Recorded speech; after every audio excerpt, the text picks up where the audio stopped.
Monday, February 4th. I'm Rim. I'm Scott. The Giants won the Super Bowl, and this is Geeknights. Tonight, we avoid talking about the Super Bowl as much as possible and talk about network-attached storage.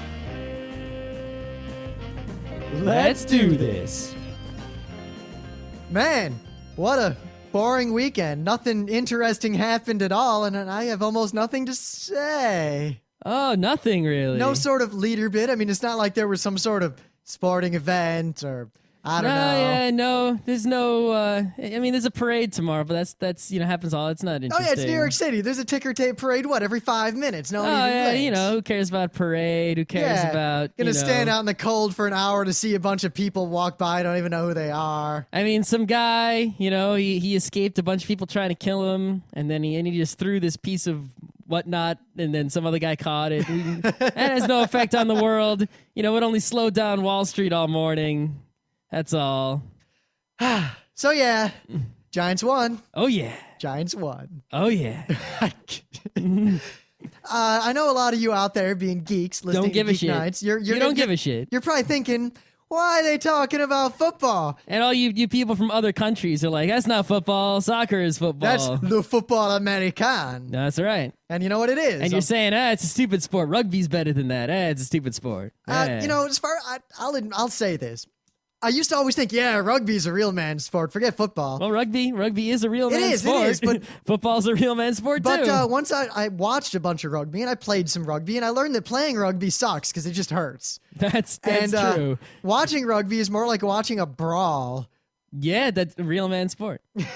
I'm not going to diss. See, the thing is, people who are rugby, it's sort of like this, right? Some guy was talking about this when it comes to comics fans too, right? Oh, you know what? I know. Rugby fans go, rugby is awesome, football sucks. But football fans are like, rugby's cool, but football's also cool. It's like people who are anti-underwear pervert comic would be like, comics are cool, but not underwear pervert comics, But the underwear pervert comics fan would be like, underwear pervert comics are cool. Some of those non-underwear pervert comics are cool It depends too. on the underwear pervert fan. It does. I mean, I remember those two guys. I'm here to buy a Silver Age guy, right? Nothing else. But it's the pretentious people are more likely to discount the thing that they feel is lower. Well, like the NASCAR fan will respect Formula One, but the Formula One fan will often look down upon the NASCAR. But then again, I think there's a lot of NASCAR fans who look down on the Formula One. I don't think they look down at it. They probably just don't care about it or know about it. Yeah, I think a good a straight-up analogy is snowboarders and skiers, too. Because skiers look at snowboarders like, you're nothing. And that's the correct opinion, but... Snowboarders like skiers, whatever. Yeah. Yeah. All right.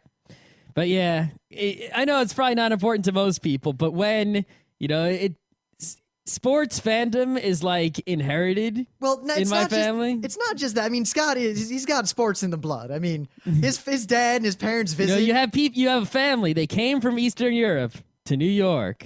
And your grandfather was a fan of the New York Giants, and your father was a fan of the New York Giants. I don't know how. I know a lot of other people pick their sports teams in other ways. Like a lot of people my age are Chicago Bulls fans because the Bulls were, very good when they were kids. And I was almost a Bulls fan too. A lot of people are Cowboys fans because the Cowboys were very good when we were kids, and they're front runners when they were kids, and then they stuck with that team. And then there's the people who they look at who's winning or who's good, and they're fans of the good team every year. Or maybe they, some people I know some people who like the Pittsburgh Penguins just because they like penguins.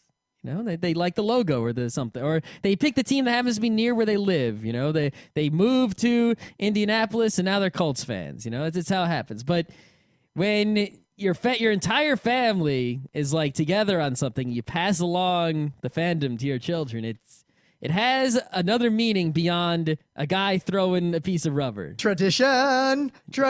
Not more than just tradition, but no, it's because I think my family on my dad's side.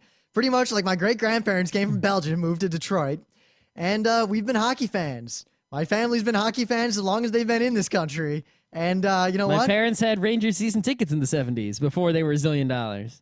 A lot of my relatives saw Red Wings games in the Coliseum, the most dangerous fucking arena in the world. Yeah. But just, we've said this before, but I know we have a lot of new listeners, so you might be, if you're thinking, hey, Geeknights, you're not real geeks, you're talking about sports. No. Talking about sports does not make you not a geek. Makes you not a nerd.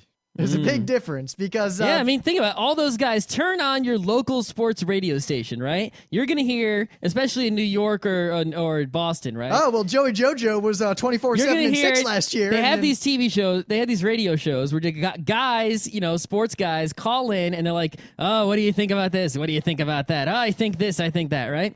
These people are sports geeks, just like you're a computer geek or a science geek or an anime geek. Yeah, in fact, there are sports nerds too. Oh, watch out for sports nerds. They're scary. Sports nerds are possibly the guys who are not drunk but yet still body painted. Yes. Oh, The not drunk, I think, is key there. you watch out for them. Yeah. Yeah. All right. So- let's get We might talk about the sporting event in a little bit more detail, but before we In get the into future. that, probably maybe Thursday. Yeah, Not, maybe. we were like, oh, next Thursday, but we're going to Katsukan. Yeah, all right. Week from Thursday, Katsukan, be there. Well, Yeah. not on the Thursday. We'll be there the Thursday. You gotta be there the Friday, Saturday, Yeah, Sunday. if you want to hang out with us and you show up on the Thursday, we're not going to have time to talk to you. We're going to be setting up stuff on like the stages, and then we're going to lock We're mostly ourselves. gonna be hanging out in the game Katsu. Well, mostly what we're going to do is we're going to stand there while everyone else wheels in all the arcade cabinets, and then we're going to test the Rampart machine all night. Oh, no, yes. It needs adequate testing. How But, do we know if the trackballs are fully functional? The tournament wouldn't be fair if we didn't thoroughly check to make sure. But tomorrow is actually an important day. See, it's nice because Scott and I Ticker tape parade. both have reason to be excited about tomorrow. I mean, for Scott, though I also am excited. There's going to be a ticker tape parade in New York ticker tape City. parade. One of those old, I think as Scott said, key to the city type actions. Yeah, basically they go from Battery Park, which if you don't know is the bottom of the city where you can see the Statue of Liberty, and they go north, down Broadway, past where the Well- World Trade Center used to be. Well, up Broadway. Up Broadway, yeah. I always say down whenever I say I walk down the street. even if it's north, I always say walking down See, the street. I actually say walk up the street, but I get messed up if I'm going east or west. I don't know what I to always say. use down, but even though I know I shouldn't. I don't say I lateralize Yep. across the way. And there is a portion of that street that is known as the Canyon of Heroes. It is aptly named. That's why they have the parades there, right? It's all. You should also go there because there's a reason they call it the Canyon of Heroes. And they go through the Canyon of Heroes, and then they go to the City Hall where they have a little key to the city type thing, and then they're going back to Jersey where the stadium is. We need New York Giants Stadium, Jersey. If only we could have, because there's no more real estate, but at the same time, if there were extra dimensional spaces, what better place to have the sports arena than just connected to Grand Central or something? If only we could have some sort of floating stadium just right above Manhattan. No, I think you just put it out in Queens next to Shea Stadium. Or we could just make a barge right off of Manhattan and we wheel it in every time there's some sort of big sporting event. Yeah. Well, That's not going to work. It would sink when 80,000 people got on it. Well, no, you just have some ballast. Well, maybe not ballast. You need some lift. Yeah. Have it floating. It's a dirigible. Anyway, so this parade, New York City, I'm probably not going to go to the parade. I have work to do, unlike people I know. But, I have work to do, but I might go with some coworkers to the parade. Yeah, the only reason I won't is that I'm way uptown and to go compared to where the parade's going to be. Yeah. Taking the subway, I think, to the parade is not going to be a fun experience. I think it'll be fun. Well, I don't think I'd be able to get on a subway. I have worries about all the people who are going to be trying to get down I'll there. take the 6 train to Brooklyn Bridge. I'll get out. I'll walk. But tomorrow, there's also something else going on. It is Super Tuesday. The pretty You much know why they most call it Super Tuesday? because the Giants won the Super Bowl. That's right. Yes, that is in fact the etymology of the word. You see, when the Giants won the Super Bowl yesterday, the term Super Tuesday was coined. No, I think it just has to do with the Super Bowl in general. No, it has nothing to do with that. It does. It's a Tuesday after the Super Bowl. But you realize that now there have been other Super Tuesdays. Anyway, basically every primary in this country that matters is happening tomorrow. And pretty much, if you're a Republican, it doesn't matter. Don't even bother voting because it doesn't matter. There's no way to tell. But with the Democrats, I'm not going to say who to vote for. Well, yeah, I am going to say who to vote for. I hereby officially endorse Barack Obama for President of the United States. I hereby endorse my mom. My mom would be better than any of these candidates. You know what? I will also endorse your mom, but secondarily to your mother and to my mother. Your mom. So tertiarily, Geeknights. Your mom for president. Anyone but Scott Johnson's mom. Well, actually, you know what? I think Scott Johnson's Scott mom. Johnson's mom would be better than any candidate. Scott Johnson's mom polls pretty well. She'd clean up this country. If on no other thing than name recognition. I mean, who is brought up more in conversation among the front row crew than Scott Johnson's mom? Your mom. Anyway, if you are registered as a Democrat, or if you're in a state where you can vote in any primary or caucus or what have you, if you care If it's at a all, caucus, stay home. It's not worth it. no, caucuses are awesome. But if you don't have all day, you really don't. No, most caucuses are at night, but I can say this. If you have never been to a caucus, caucuses are awesome. They're super fun, especially If you have nothing better to do. Especially if you don't have a parade to go to. if you were there to cause trouble, if you were there to be yelling about Mike Gravel the whole time, then a caucus is where you Ron want to Paul be. people, don't go to the caucuses. Stay home. Stay home. Stay home. But seriously, the deal with this election is pretty much, if young people turn out, then Barack Obama is probably going to win the nomination. If young people don't turn out, then Hillary Clinton is probably going to win. Young people go to the caucuses. Old people stay home. I really want Barack to win, but at the same time, if the worst thing that can happen is Hillary Clinton as president, I think the country is doing pretty well. And there's a lot of haters, but I think a lot of you are unreasonable. I'd rather have Mike Gravel. Mike Gravel is actually pretty weird. No, Mike Gravel. Because I agree with him on 99% of everything, but then he says, blah, blah, blah, crazy fair tax. And I'm like, what the fuck is wrong with you? I feel like if I could just sit down with him for 5 minutes and be like, here's why fair tax is stupid. Why doesn't he just sit down with like Alan Greenspan for 5 minutes and be like, he changed his mind, so fair tax isn't what I stupid. don't get? Then I'd vote for him. You know what I really don't get? How the internet is backing Ron Paul. But early on, Mike Gravel and Ron Paul were kind of this equal level of like internet and nowhere else are they known or popular. Why is the internet, which is nominally pretty well informed, for Ron Paul, who is 90% crazy and 10% smart, as opposed to Mike Gravel, who is 90% smart and 10% crazy? Because the internet's 90% crazy. Conspiracy theories. Anyway, I'll put it this way. If you want Barack Obama to get the nomination, go out and vote in the primary, because pretty much no one under the age of 30 votes in primaries. So if you go and vote, that's actually a really big deal. So that is my political message of the day. Yeah, your real vote isn't going to matter later. Trust me. No, it's not, because So the unless- only chance you have of making any difference whatsoever, because nothing else you do will make a difference, is to vote tomorrow. That's all you've got. Yeah, because unless something... I can't vote tomorrow, though. I'm an independent. And it yeah. doesn't matter because it's New York, and I have no choice anyway. My vote can't matter no matter what, Well, mine can. which is why I'll go to the parade instead. My vote... You see, the thing is... And I'll go, woo, for 2 hours. I actually changed my party membership from independent to Democrat just for this. And you know what? Gasp. The day after tomorrow, I'm switching it either to independent or to Golisano's party. Independence Party? Yeah. Yeah. Huh, independent or independence. Both are things I like. Yeah, it's sort of like that trick, no one special. Nobody's special. Nobody's special. You know, it's too bad all the other parties with good names are always evil. Anytime you see a political party that has a name Constitution Party is the or like- worst party. or like the Freedom, or anytime a party has a good word in the name, it is probably something bad. That I is know, it's like, in theory, the Constitution Party. I'm like, oh man, they want to restore the Constitution. All right. No, go look at what the Constitution Party believes. They're all complete nut jobs. Like the nuttiest religious nut jobs you'll ever come up with. But they call themselves the Constitution Party. Great. Way to be honest. Anyway, in news that you probably actually expect us to talk about, We're just doing one news today. well, the thing is, this is actually a pretty big, important news in terms of, regardless of what happens, the landscape of internet has possibly changed forever, which is something that happens more and more often. But Yahoo, right? Yahoo is one of those like big names. Like they're one of those huge internet companies. They do a lot. They're kind of like these stalwart. Well, Microsoft just said, "Hey, we want to buy you. We'll offer you this ludicrous amount of money. Give us your company." It's actually a little more complicated than that, but We're not going to go into the details. Like, it didn't happen yet. It'll take a long time. And How exactly something like it might not even happen. and things like this. I mean, companies make offers like that they make offers a lot like that on a regular basis. But the fact that this one is credible and serious, and the fact that Yahoo couldn't immediately say no, And it's not a hostile takeover like that Monty Python thing, but it's closer to a possible hostile takeover than you might otherwise expect. Yeah, I mean, imagine if you had a company, right, that was worth $500. We're just, theoretically, right? And you were on the stock market, you were a publicly traded company, right?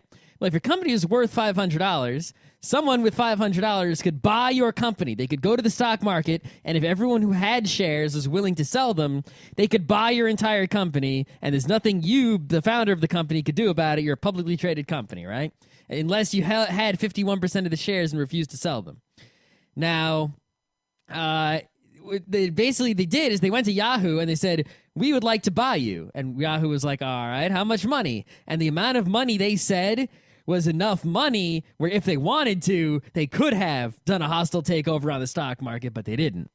Now, beyond that, Yahoo, no one knows if this is related or not. It's probably unrelated because no one used this anyway, but Yahoo's music service is done. They're basically shutting it down. Yahoo shut down a lot of... It seems like Yahoo, their search, it still exists because that was the first thing they ever did, but it's not really used that much anymore. Their maps are okay, but Google Maps seems to have mostly beaten them, right? Their mail is wicked popular. I think it's the most popular webmail. I mean, compared, as good as Gmail is, it's scary that Hotmail and Yahoo Mail are still way more popular than Gmail. Way. Lots. Right? Well, I think a lot of that because, it's weird, but adults don't get it. Even at my work, where everyone's crazy technological and so few people use Gmail. They all use the account that Comcast gave them or whatever email account they got last, and no one switches. Yeah, it's very hard for people to switch out of email. It's also hard for people to switch out of instant messaging. And MSN and Yahoo are combined would be basically the instant messaging kings. You know what I mean? Is we can use Google Talk and AIM, and AIM I think is the single biggest, but MSN and Yahoo together would be bigger.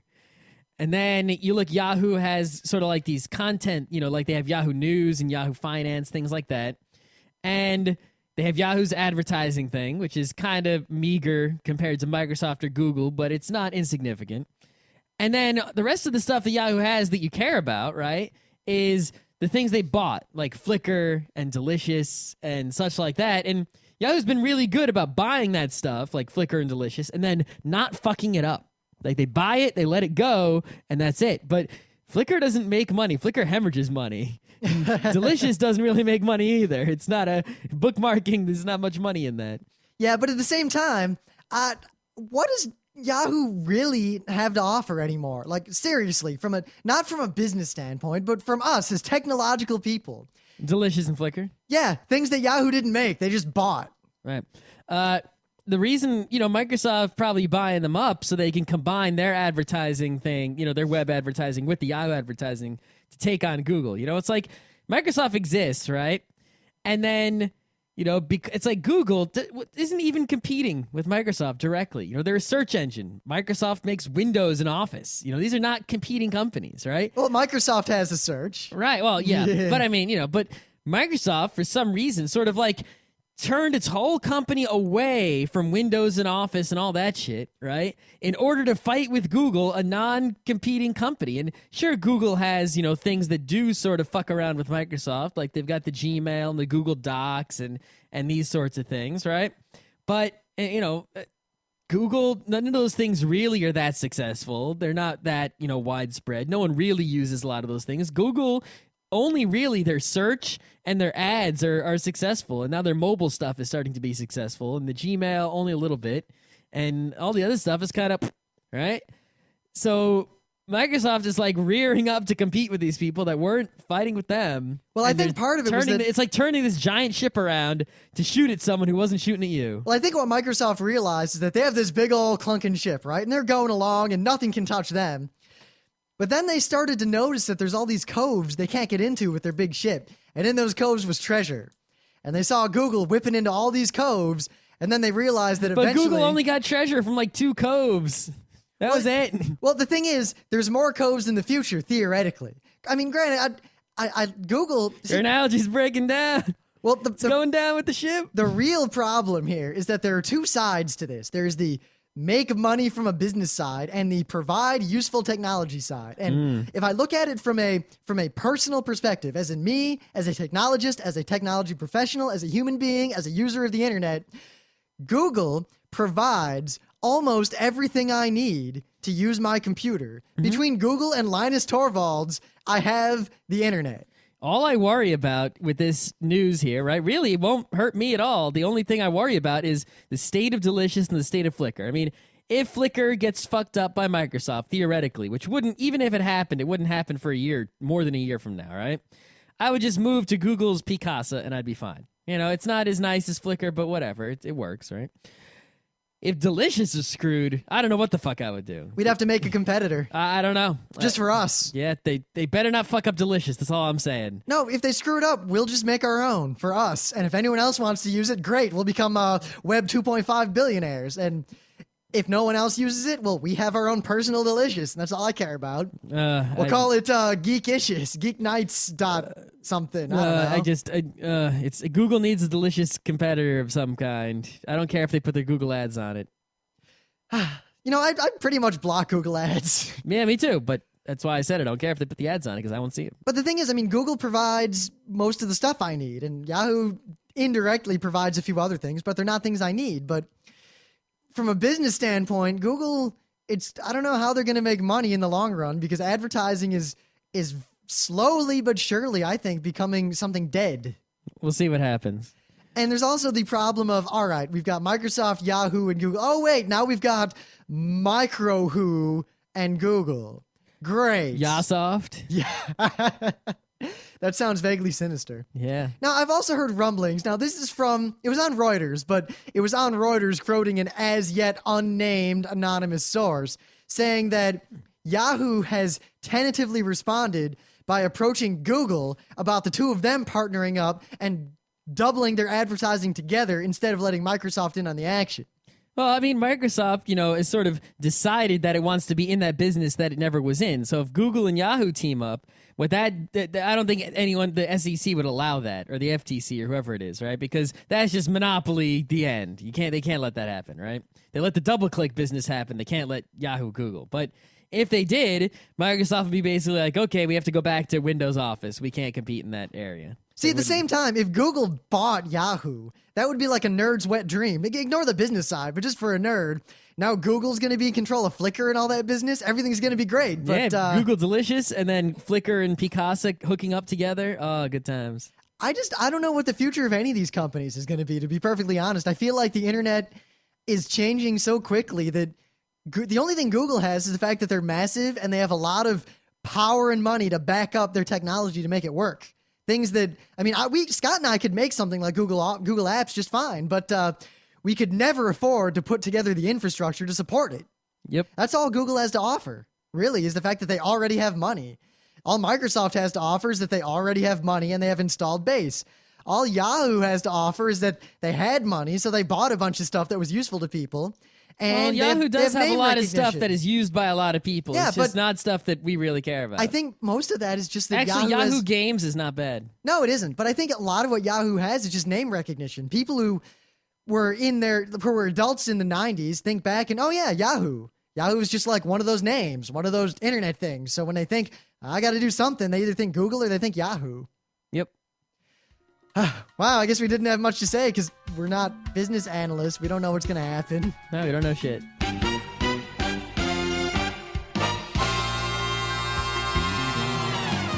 Football! Things of the day? The Bears. No.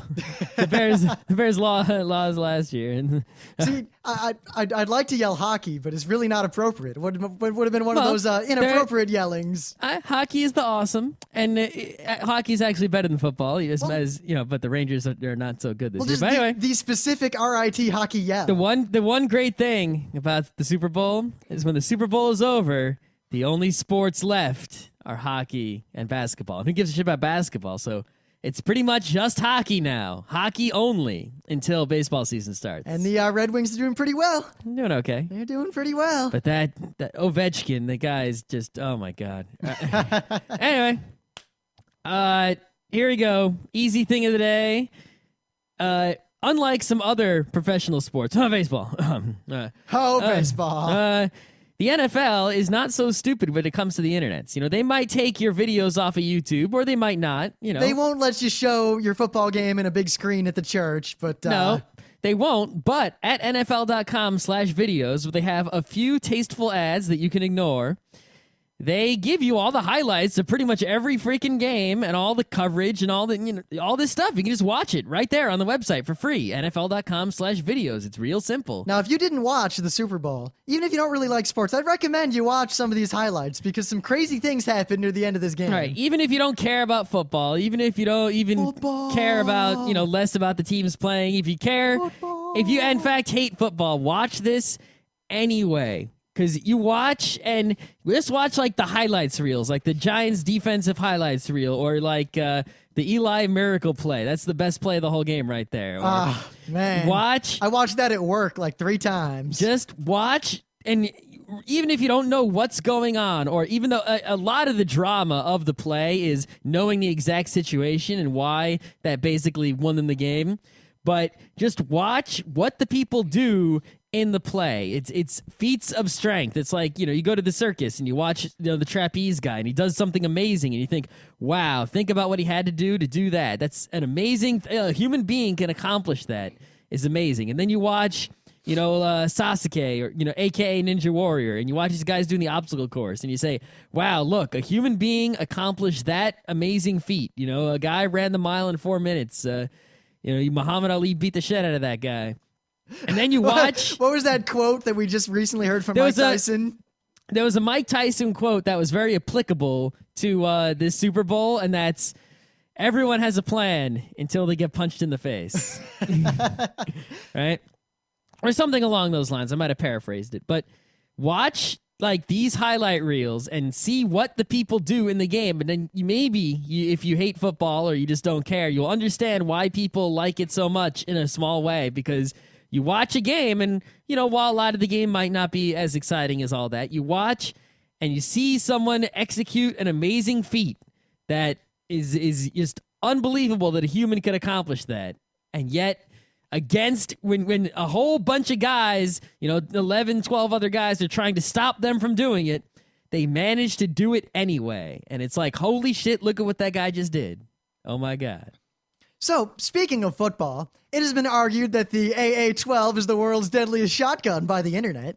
I don't know much about. I know about weapons. What I know from Counter-Strike. I was about to say my knowledge is extended by Counter-Strike and a little else. Counter-Strike, movies, and a few YouTubes. Oh, it depends on the movies. I mean, Rambo taught me that machine guns never run out of ammo and never miss. Yeah, but you learn some stuff from movie, But I do not have a military fanboy level of weapons knowledge, so enlighten me. No, well, the thing is, this video, my thing of the day is not specifically the weapon, though I want to say, this video and this weapon basically just show the thing that all science, including military science, is always improving, and this is a pretty crazy shotgun, especially when they get to the part about 3/4 of the way through the video, where they point out that this shotgun doesn't just shoot shotgun shells, but also grenades. Yeah, anything that you can put in a shotgun shell, it can shoot. So if they make a grenade that goes in a shotgun shell, you can shoot it. So when the zombies come, track this gun down. This is like the best anti-zombie gun ever. The only reason the FN P90 and possibly the Fabrique Nationale the FN P90 would not be good against zombies? Yes, it would. No, Single tap, right? Just pop, pop, pop. Shot to the head. As long as you can aim. Yeah, you gotta aim, but this thing you don't have to aim for shit. No, you don't. It's very easy to aim. This would be the best zombie weapon. The only thing I worry is that if you shoot the shells too quickly, that you will in fact have to keep reloading, and it doesn't look like you can reload that quickly. No, you can't reload this thing quickly. I mean, well, I guess if you had a separate, because it looks like a Tommy gun where it has, like the round of shells, right? It's called a drum. The drum, yes, thank you. See how much you know about guns? You could probably. I don't know why I know a tiny bit more, because it's not like I have a gun. Well, no, if you had separate loaded drums, you could probably switch the drums out and keep going. But if you had to refill a drum, that would take a while, I think. This thing, though, has no recoil. It's like this crazy cool weapon. But my thing of the day is not so much that the weapon exists or the video, but it's the person in the video. Because the bald guy? The bald guy. He's a scary dude, let me tell you. This is some Discovery Channel, those documentaries on the History Channel or the Discovery Channel that are basically check this thing out. We're going to show you a video and then talk about how cool it is, but you're not going to actually learn anything useful. It's just going to be videos of some guy shooting something, or in the History Channel, videos of black and white footage from World War II while we talk in generic terms about the war, and nothing interesting or new. But this guy is, at least he's acting as, if he is not in fact one of those military fanboys, the military otaku. They check out this weapon. I can kick some ass with this weapon. Like, you feel the guy, he has the probably minor hard-on talking about these weapons. And I've seen other videos with this guy before. This guy scares me a little bit, and I hope that he's acting. Yeah, this guy is he's one of those guys where he's like, it's sort of like, you ever see Full Metal Panic, right? You mean Full Metal Alchemist? No, Full Metal Panic. Oh yeah, I guess a real movie as opposed to a geek movie. Full Metal Panic wasn't a geek, it was an anime. Oh, I was thinking about Full Metal Jacket. No, Full Metal Panic. I didn't actually see that. But, Full Metal Panic is about this military guy who has to, hide in high school. But, yeah, he's totally a military fanboy, and he freaks everyone out all the time. That's what this guy's like. See, I actually grew up near a lot of people who are kind of like that. Michigan, militia, that sort of thing, survivalist nut jobs. Yeah, these people are scary, and that is the gist of this video. But enough talk about scary military fanboys. Check out this weapon. It can fire anyway. So, all right, I got on a giggly fit there, but network attached storage. Yep. That's what we're going to talk about tonight. We're not going to go into great detail of how to set it up. Free NAS, free NAS. But there's other solutions. There's other free NAS, NAS Lite, Open Filer, buy a Drobo, buy a Buffalo thing. There's all kinds of things. Right? Buffalo. Yeah. All right. What is a NAS? NAS is N.A.S. It stands for Network Attached Storage. Now, don't confuse it with S.A.N, Storage Area Network. The difference, pretty much from your perspective, is that a NAS is a little box full of hard drives connected to a network, and you can just get files off of it. Yeah. A S.A.N is what a company like the companies I have worked for puts their mission critical production data on, terabytes and terabytes worth. Well, the in thing a about raised it is, floor area, Yeah. And then multiple servers will connect to it with fiber optics, and yeah. The technical difference between a S.A.N and a NAS is that when you connect to a NAS, right, your computer thinks of it as a network drive. It doesn't just, it goes, all right, I'm going to use NFS, I'm going to use Samba, I'm going to use something like that, some network file transferring, sharing folder protocol to connect to some drives in some other computer somewhere just to read and write files. Yeah, but with you S.A.N, you can mount those things as though they're a local system drive and all this stuff. But if under the hood, though, it's still using one of those protocols. Yeah, well, the thing is, they use a protocol that basically make them operating system or access method agnostic. Yes. In that they don't care what you're running because you connect to it via a known standard protocol. Mm-hmm. But a S.A.N, theoretically, on paper, unlike a NAS, your computer actually thinks it's a local drive. The way they'll work, we had a lot of those at the hospital, I haven't been at my current company, and we had them at IBM, where you have a big box full of a RAID 6 of a crazy number of hard drives, and there's fiber coming out of the back, and you connect servers directly to that, and you'll have a cluster of database servers, and they all serve the database. But all of them share a common file system, and the file system is handled by the S.A.N, and it's crazy, and you're never going to have one. You're never going to use a S.A.N, but a NAS, if you have more than one computer in your house, or if you have friends who come over to your house, or anything like that. Or if you're in college. A NAS is a very good thing to have, and nowadays they are very cheap, and they're getting very popular. So we're going to tell you a little about NAS, all right? So a NAS is Network Attached Storage. You could just, if you wanted to, you could turn any computer into a NAS. All you need is a computer and a single hard drive, and you could do a NAS. You can use free NAS, NAS Lite, Open Filer. Any of these operating systems will set up a NAS easily for you. Though, you can just install Ubuntu and then manually, set up file sharing, and then you've got a NAS. You don't have to do it with, you don't have to dedicate an entire operating system to the NAS unless you want to have a box that's a NAS and nothing else. Yep, but before we talk about all how to set it up or what you'd want to do, or all the different intricacies of not S.A.Ns but NASs, let's talk about why you would want one. In layman's terms, what do they give you?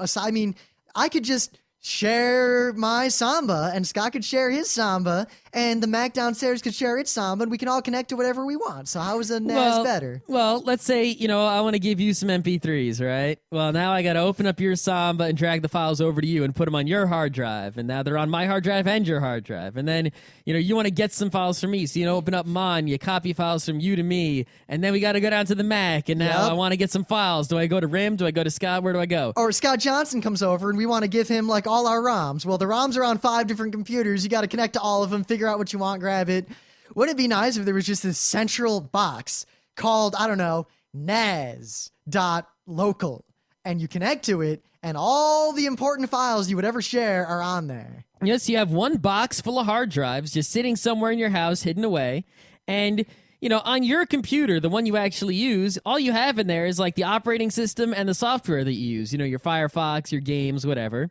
And your MP3s, your documents, all that other stuff that you use, your files, you keep them on this central drive somewhere else, and it'll probably be a RAID. So it'll be, you have backups of it. It'll be nice and safe. And even if your computer gets fried, all your data is safe on this other drive. On your computer, there's just software that you can download again and also now reinstall from CD again. Who cares? Like, you can have your home directories or all sorts of things on there so that every computer in your house can get all your data all the time without you having to do anything. Yeah, you don't have to worry about is the MP3 on this computer, that computer. All your MP3s are in one drive, in one place, accessible from any computer in the house. You can someone brings a laptop in, they just connect, boop, all their files are there that they, you let them have access to, with the guest account, whatever. They can get all the music, all the movies, one place, easy to access. If RIM downloads something, it goes on to the NAS. When I want to go watch a video, I go open the video folder on the NAS. Oh, look, all the things RIM downloaded are already in there. I don't have to,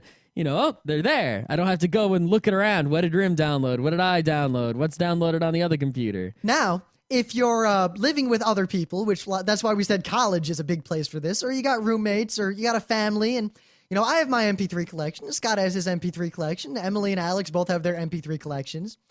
What if we consolidated all of our? Because look, right now I have a separate collection from Scott. So on my computer, I have every song. Yeah, from we don't actually have a NAS yet. No, I have every song from Initial D ever, and Scott has the exact same collection of MP3s. That's super redundant and wastes a lot of space and administration and all sorts of. What if we just took our MP3 collections, merged them together so that there was the authoritative one? That would take a long time. But once it's done, or if we, like, all new music we get, we put on the S.A.N or the N.A.S, right? So I keep mine, and Scott And then keeps slowly his. but surely we put more and more music over there. Yeah, like we move collections of things over there. So like all the Initial D music, fine. We know we both have the same files, or I just downloaded the whole Lieutenant OST, so we both delete all of our Lieutenant crap, and then we just get it from the S.A.N or the N.A.S. And eventually... NAS, not S.A.N. I say S.A.N because in my work, I've never done anything but like the highest of enterprise. So yeah, but I deal with you're never going to have a S.A.N, people. Give up now. Even if you win the lottery, you're never going to have one. I mean, look, we do Geeknights, right? At most, like the most we're ever going to have is going to be a rack with like 3 servers in it and 1 router and maybe 1 switch. And that would pretty much be everything we'll ever need forever. Yep.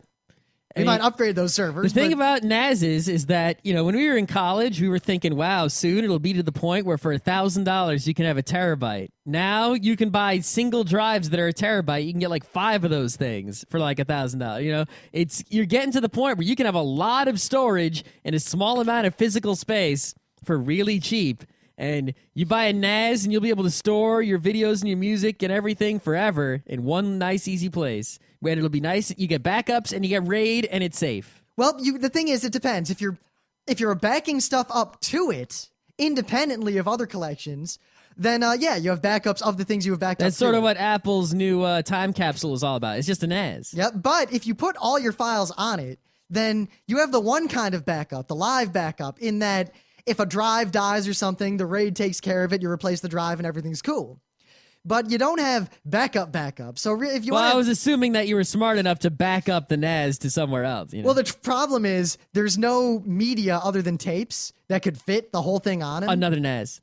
So yeah, what I was going to say is if you're cool and you got money and you really want to have your data safe, you have a NAS and all your files are on it.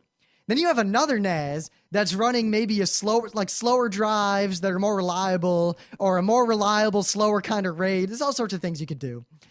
and you back up periodically. And we should do a show on exactly how to back up data, like the schema. Another good idea is if you just keep your files on your local computer, right? Because it's faster than the network. Yeah, I mean, look, I have like 700 gigs of space on my computer now. I'm using like an eighth of that. You keep your files on your computer, but you just back them up to the NAS, what the time capsule is supposed to do. Yeah, that and then way, you can, if your computer hard drives crash, you can just get all your files from the NAS again. You can also read-only access all the files from other computers, so the laptop can get all your MP3s via the backup read-only. But yet the master copy is still on your computer to update and change and whatever. And then the updates get replicated every night or whatever. Yep. There's not much more to say than that, other than that we're coming into the time where I feel like every technologically proficient, geeky household that has money and they're getting cheap to where you can do this pretty cheaply. We're also getting to the point where people they're not using so much software. You're using Firefox and web-based stuff more and more. You have less software on your computer. What computer you use matters less and less. And people have laptops, they're moving around, they're changing computers all the time. That's why I use Google Apps so much. But, the less people use local installed software, the less people are stuck to any one computer.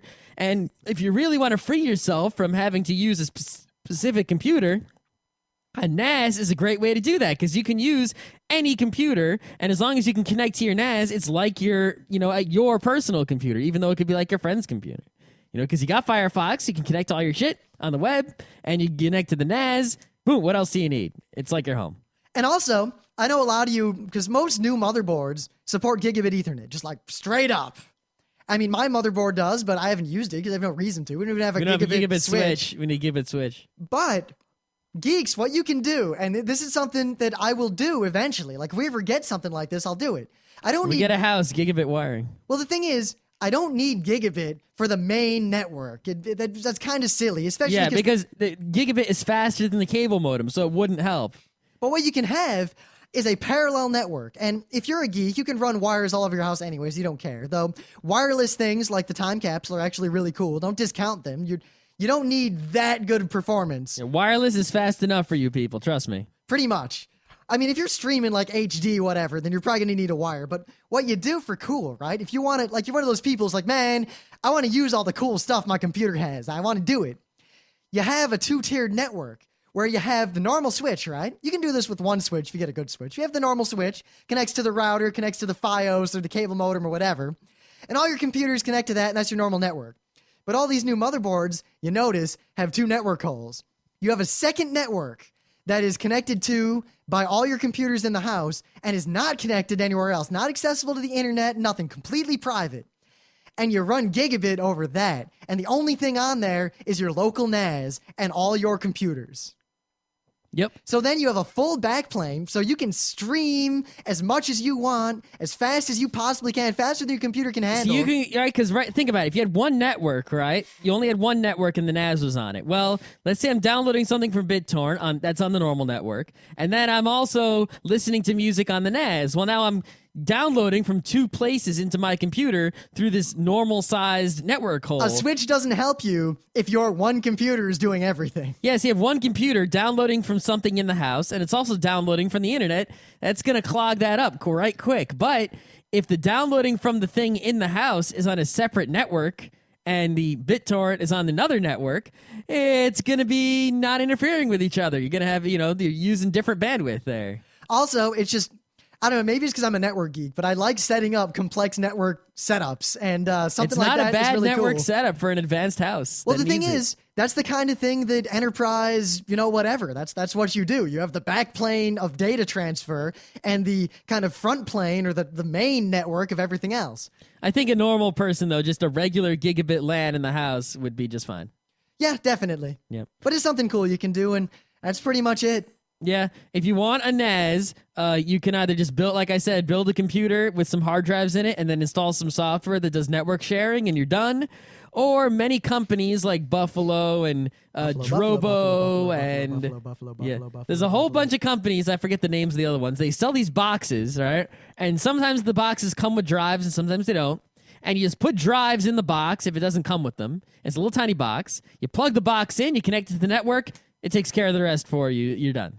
right? And the boxes can be anywhere from like a few hundred to like $1,000, maybe even more, depending on how many drives and what features it has. And just do your research on them. The Drobo's probably the simplest one because like USB, and it has some pretty advanced features and it looks cool. But there's other ones. And if you want an N.A.S. and you don't want to bother setting it up, you can just buy a pre-built one, and it's the easy way out. Yep. That's pretty much it. We'll probably do a show in the future on, how to set one up and how to go about all that business. But that is a much less interesting, much more, we'll do this, then do this, We'd have to do this. shows on the specific network sharing protocols like N.F.S. and Samba and such. We'd also have to do a show on like data schema and data storage and how you, I'll say this because this is kind of important. The way that you structure how you save your data is becoming more and more important because it is more and more difficult to get the data you want and to get it efficiently and to maintain it efficiently and to back it up efficiently. That's why people are using things like Google Desktop and Beagle and Tracker D. None of that is necessary if you store your data in a reasonable and intelligent schema. No, but it can be helpful even if you store your data. Oh, yes, it definitely can. But things like backups are so much easier if your data is put together in some sort of verifiable way. Mm-hmm. And on that note, as I say at the end of almost every episode, dinner's almost done and I'm hungry and I can smell it.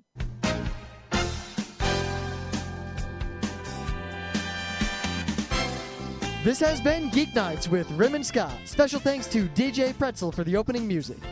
Be sure to visit our website at www.frontrowcrew.com, where you'll find show notes, links, our awesome forum, a link to our Frapper map, and links to all the RSS feeds.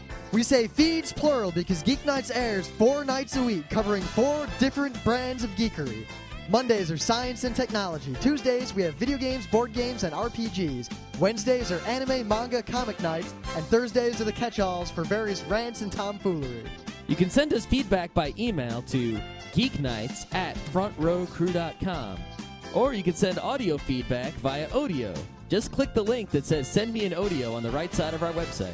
If you like what you hear, you can catch the last 100 episodes in iTunes or in your favorite podcatcher. For the complete archives, visit the website, which has everything. Geeknights is distributed under a Creative Commons Attribution Non-Commercial Share-alike 2.5 license.